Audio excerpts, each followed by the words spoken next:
to get delirious, I guess.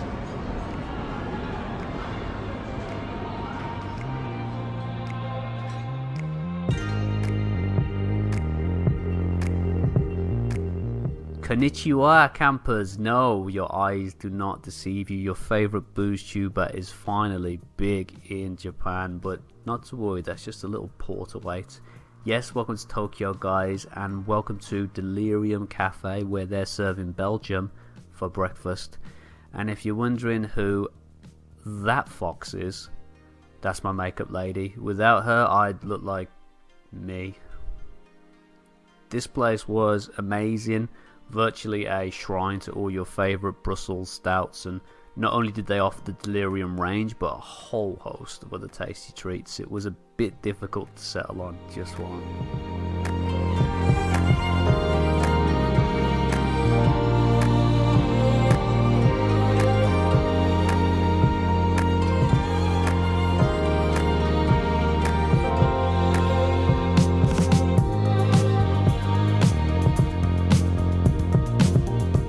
I ended up trying this wine-infused brown porter, which, spoilers, might have been beer of the trip. Definitely the most unique for sure. The stout was pretty lovely too. Maybe not as much depth as Wine Man, but you know, not all heroes wear capes. Some interesting things on the menu here. Straight off the top, we've got some plain gyoza, guys. That stuff flies straight into your mouth. Fantastic. I also had the pleasure of sampling the bar's namesake, and wow, good thing there were no mice around. Oh no, not this early.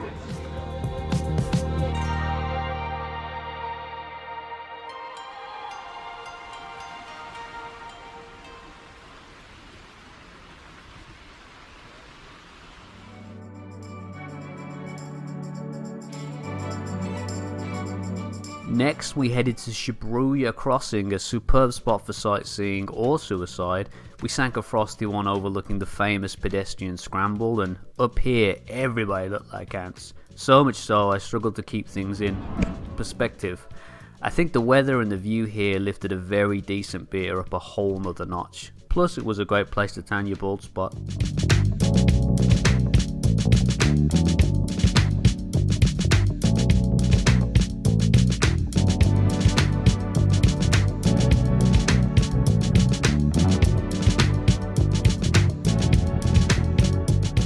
Shortly after that, it was time to check out Ottotto Brewery, small black dogs and AOR bands, both welcome.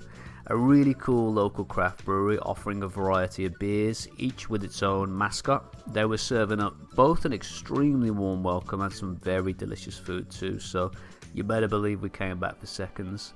There was quite a lot of funky stuff on the menu, and I suppose I played it relatively safe with my choice of beer, which was gorgeous, but made the dangerous decision to go large. Luckily the toilets were nearby.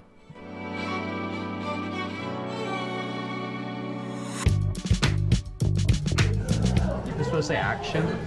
Action. Get like a 3, 2, 1 action. I need to prepare myself. 3, 2, 1, action.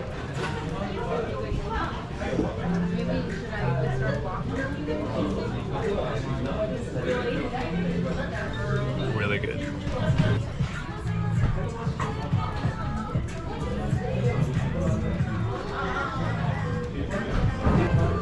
Did you hear about? Did you hear the one about the Japanese guy who smoked loads of weed? He was really hi.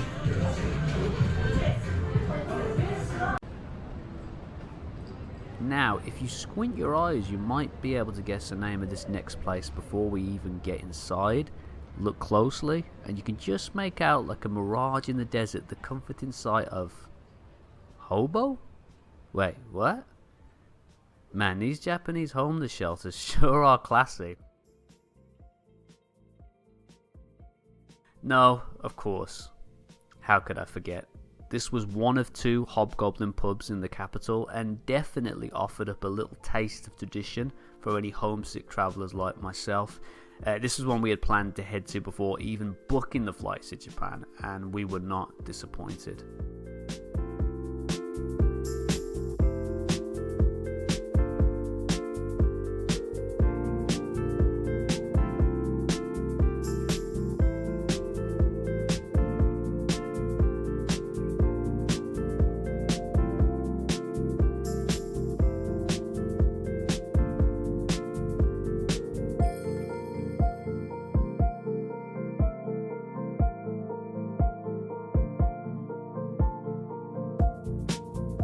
Man, this place was insane.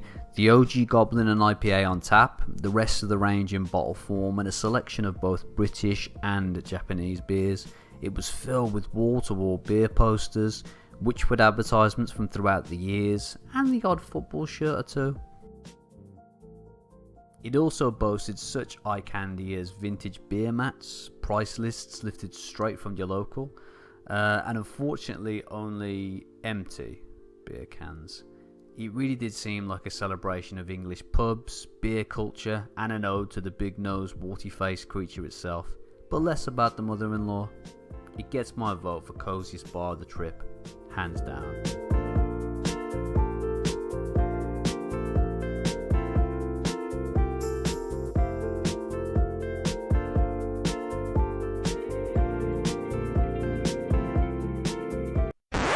Yikes! Looks like I need a new hobby.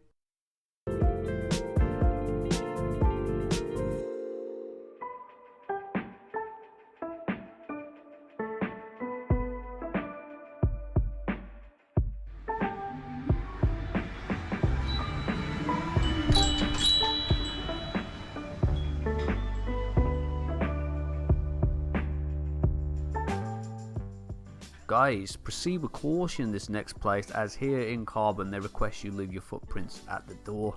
This was a Hong Kong based brewery that had some interesting brews on the menu, shall we say. Camouflaged amongst the usual suspects were breakfast beers, citrus seltzers and condiment based concoctions. I knew something smelled a bit fishy. We had the very creatively titled ginger beer, an extremely basic no-frills amber ale, and a pretty decent session IPA, and I tried to do what it said in the tin, with some difficulty. This was clearly the strangest beer of the trip. It wasn't as complex as I would have thought, and it was pretty tricky to pin down whether I actually enjoyed it, but it went down smooth enough. Another really cool joint, probably the trendiest bar we visited our whole time in Tokyo. So I don't know what they were thinking, letting in a couple of yo-yos like us.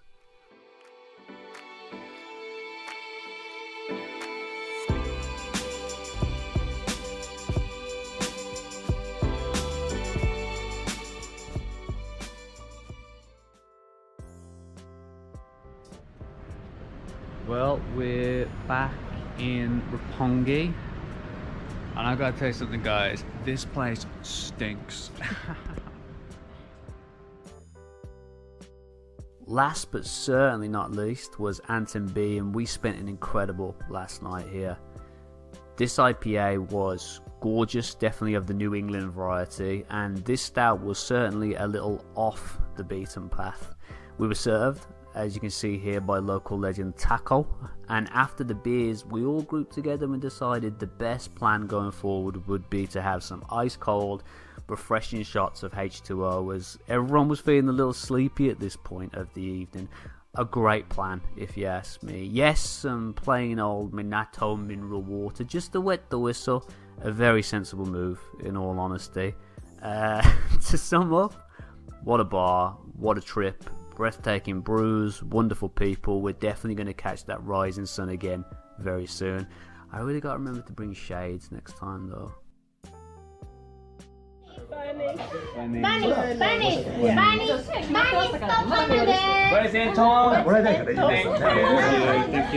to Japan.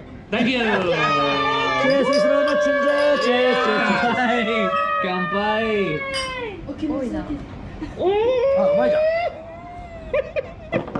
Yikes. 美味しい。まだ月曜なんだよ。party animal. I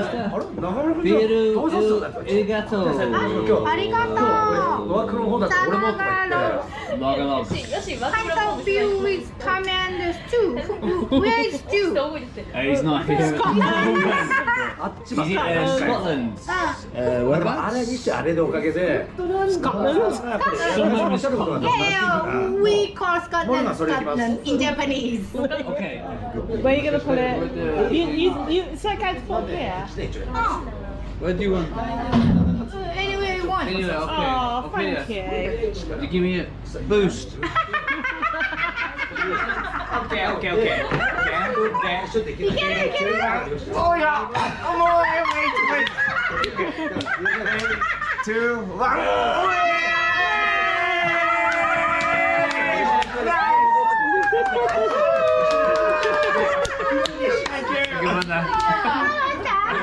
Your sister.